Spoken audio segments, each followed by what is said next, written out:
It was shocking tactics. It was shocking formation. It was shocking starting 11. The problem I've got is at full time when I've reacted, for me, a better goalkeeper would have done better with the second and third goals, especially the third. But it's frustrating for me to continually watch 3 players there yesterday. Jordan Archer, Ryan Leonard and Tom Elliott are so far out of their depth in this division, it's frightening. And the one that scares me, it scares the absolute shit out of me, unfortunately. And again, I don't want him to be dog shit because he's our record signing. It's Ryan Leonard.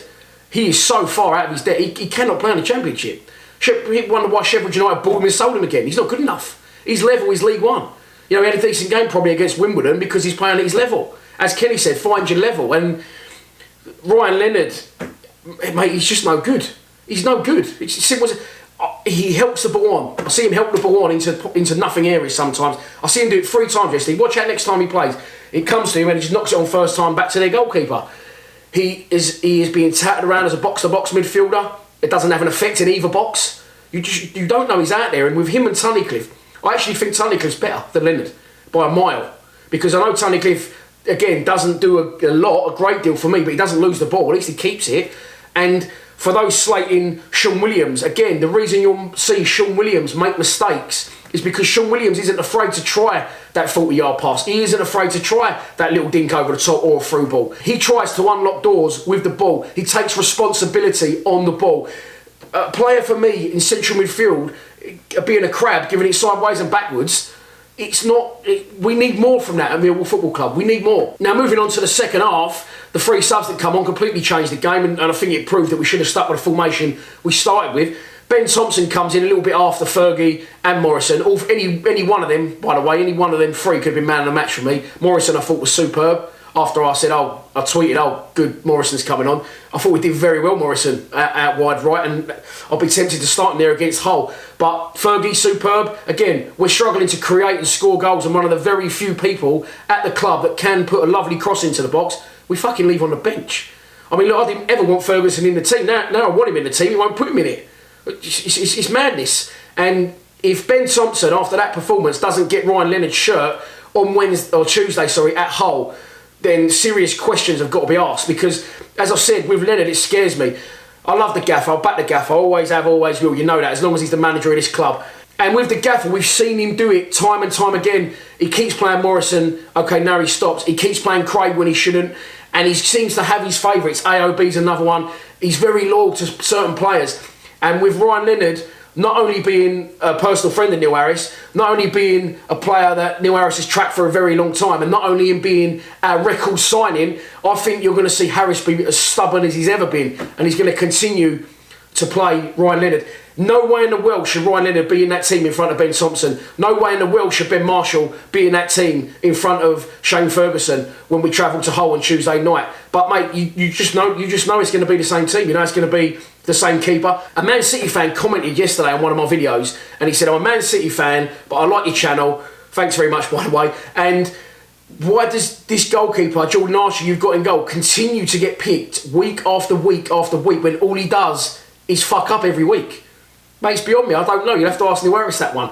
But, you know, not just Archer. I'm not digging Archer out. There was a lot of them yesterday that weren't at it. There's a lot of them that aren't anywhere near good enough for this level of football. But at the same time, you know, I think Neil Harris knows that. I think his hands are tied, and I don't think there's going to be a lot he can do until the summer. This summer will define us, because if we don't try to sign people, we will go down next year without an absolute doubt. As Pete said yesterday on his fan cam, you know, it's not that we're that good, it's the other teams around us are that bad. And, you know, I think Rotherham, Ipswich and Bolton will go, and we will survive somehow. But if we do not sort out in the summer and finally, you know, break the constraints of the financial situation that's held us back for a long, long time, we definitely will go down next season. See, I haven't even got to our goal yet, but we come back in the second half. I say with a different formation, we played well. Let's not forget though, Preston, by the way, full credit to them, they're a good side. I've got a feeling they're going to do exactly what we did last year and push for the playoffs. They could be worth a tenner on an outside bet.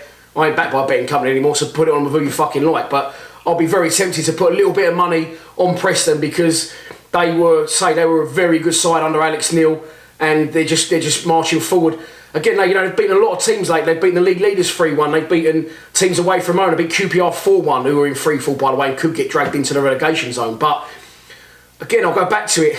It's credit really a little bit to Harris, because we've not been pulled apart like that for a long, long time. Ben Thompson gets one back for us, and we did look better in the second half. But bear in mind, Preston have come, scored 3 goals. Thanks very much. We ain't got to cross the halfway line now. They didn't need to score any more goals. I think if they wanted to continue the way they was playing, they definitely would have done. And some people pointed yesterday to, we've had a lot of games that come in thick and fast. I think we've got the squad depth to cope with that now. I don't think that was for me, that wasn't a factor.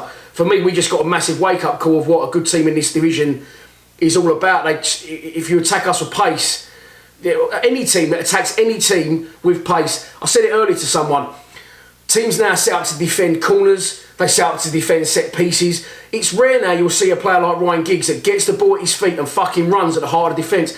It frightens the fuck out of people. It don't matter what team you play for, watch or support. And again, yesterday, Fred Onyedinma. Now I know Fred Onyedinma isn't the finished article, but Fred Onyedinma is 22 years old.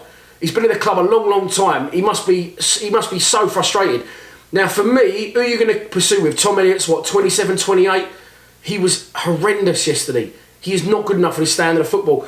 I would rather play Fred and just go, oh, there you go, get on with it. You'll probably play shit every now and again. You'll probably have 3 or 4 games where you ain't great, but you're 22 years old. You've been at the club since you think you was born down the Cold Blow Lane, so just crack on with it and pursue with a player who is not frightened to take responsibility on the ball, get the ball at his feet and run at the heart of defence. It frightens the life out of people.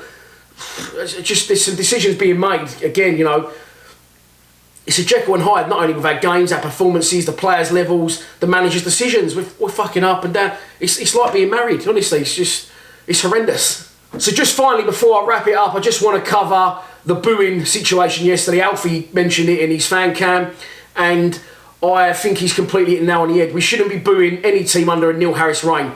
Mini-me yesterday at half-time got the ump me. He wanted to go home. So it was a little bit of a parental role I played there, and I said to him, I am his parent. I said, listen, we ain't fucking going home. Simple as that. The times that we've had in recent years under this manager alone, they deserve our respect to stay and see it through and cheer the team off. There's no way, mate, you'll never see me leave a football match early, ever. I don't understand it. You wouldn't leave a film early in the cinema. I don't understand why people do it. And if we're under Lomas, if we're under Holloway, then by all means, boo. Mini-me's 12 years old. He's seen more success under Neil Harris in his lifetime than I saw for the first 19 years of my life. I was 19 when we got to Wembley. I've been supporting Millwall since I was 5. I thought that was going to be the one and only time Millwall got to Wembley, probably. People now, this new generation, do not understand how lucky they are. You speak to Millwall fans at 50, 60 years old. The success we've had under Neil Harris is more than a lot of them have seen in their life supporting Millwall. So please, you're all jumping up and down at Everton, you're all jumping up and down at Wimbledon, Spurs, FA Cup runs, promotions. So please, take the fucking rough with the smooth. We're not Barcelona, and if we're losing a game, stay to the end and don't boo.